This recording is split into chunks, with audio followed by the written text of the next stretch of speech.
নারায়ণগঞ্জে কোটা বিরোধী আন্দোলনকারীদের হামলায় ক্ষতি হয়েছে 200 কোটি টাকা। ক্ষতিগ্রস্ত হয়েছে গার্মেন্টস ফ্যাক্টরি, আওয়ামী লীগের কার্যালয়, passport office, PBI office, industrial police camp, police box, city কর্পোরেশনের ভবন সহ বিভিন্ন স্থাপনা। এ সময় গুরুতর আহত হয়েছে বেশ কয়েকজন সাংবাদিক, নিহত হয়েছে আইনশৃঙ্খলা রক্ষাকারী বাহিনীর সদস্য সহ সাধারণ মানুষ। বাইরে মাল সব লুট করে লয়ে আছে গা, আর কিছু মাল বাইরে আগুন ধরাই দিছে। আমাদের ক্ষয়ক্ষতির পরিমাণ অনেক এরা এখন তো আমাদের হিসাবের হেনে তো আয়ত্তা হেনে তো আমরা অনেক পুরো মূলটা বলতে পারবো না, কিন্তু এক গাড়ি 70 লাখ 75 লাখ করে পড়ছে। এটা কোনো সুস্থ মানুষ এগুলো করবো না কোনোদিনও। নারায়ণগঞ্জ জেলা আওয়ামী লীগের সভাপতি আব্দুল হাই জানান, এই আন্দোলনে শিবির কর্মী ছিল, বিএনপির নেতারাও ছিল। শিবির কর্মী ছিল, জামাত কর্মী ছিল, বিএনপির নেতারাও ছিল, আবার কিছু আননোনও ছিল, বাইরের কিছু ভাড়া করা ছিল, দুর্বৃত্ত ছিল। তো আগের দিন আমাদের দলীয় যে কার্যালয় 2 নম্বর রেলগেটে অনেক পুরনো অফিস আমাদের এখানে, এই অফিসে মানে যখন হয়েছে এরপরে আমরা বিরোধী দলে 2বার ছিলাম, তখনও কিন্তু কেউ সাহস করে আমাদের এই অফিসটা করতে। এইবার কিন্তু সেই দুঃসাহস তারা দেখিয়েছে।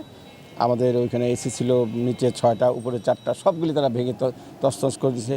ওখানে স্মার্ট কর্নার পর্যন্ত ছিল, ওই যেটা কবির বিন আনন্দ সে উদ্বোধন করে গেলেন, ওখানেও 2টা কম্পিউটার ছিল এবং অন্যান্য সরঞ্জাম ছিল, সব কিছু তারা ভেঙে চুরমার করে দিয়েছে। ইন্ডাস্ট্রিয়াল পুলিশ জোন 4-এর ডিআইজি মোহাম্মদ আসাদুজ্জামান সাংবাদিকদের জানান, সকল প্রকার গার্মেন্টস সহ বিভিন্ন ধরনের ফ্যাক্টরিকে সর্বোচ্চ সিকিউরিটি দেওয়া হয়েছে। তাদের মধ্যে জালকুড়ি ক্যাম্প ক্ষতিগ্রস্ত হয়েছে এবং মামলা প্রক্রিয়াধীন রয়েছে। আমাদের জালকুড়ি যেটা একটা ক্যাম্প, সেটা ক্ষতিগ্রস্ত হয়েছে। সেখানে অনেক ধরনের সহিংসতা হয়েছে। সেখানে আমরা যথাযথ আইনানুগ প্রক্রিয়ার মাধ্যমে তাদেরকে ডিসপার্স করেছি এবং প্রয়োজনীয় ব্যবস্থা গ্রহণ করেছি। মামলা প্রক্রিয়া চলমান। নারায়ণগঞ্জ জেলা প্রশাসক জানালেন, আন্দোলনে ছাত্রছাত্রী কেউ ছিল না। দুষ্কৃতিকারীরাই সরকার বিরোধী আন্দোলন করেছে।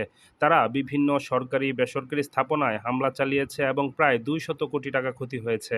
একটি হিসেব নিয়েছে আমাদের গণপূর্ত বিভাগ, এটি নিয়ে কাজ করছে। এখন পর্যন্ত যে হিসাবটি আমরা পেয়েছি তাতে দেখেছি 200 কোটি টাকার মতো ক্ষতি হয়েছে এই পর্যন্ত। আমাদের টিম ক্ষয়ক্ষতি নির্ধারণের পূর্ণাঙ্গ চিত্রটা তুলে আনার জন্য তারা এখন নিয়মিত কাজ করছে। ক্ষতিগ্রস্ত পরিবার ও ব্যবসায়ী সহ নারায়ণগঞ্জবাসীর দাবি, অতি দ্রুত প্রশাসন দুষ্কৃতিকারীদের বিরুদ্ধে ব্যবস্থা নিয়ে জনমনে স্বস্তি ফিরাবে। ডেস্ক রিপোর্ট, সকালের সময়।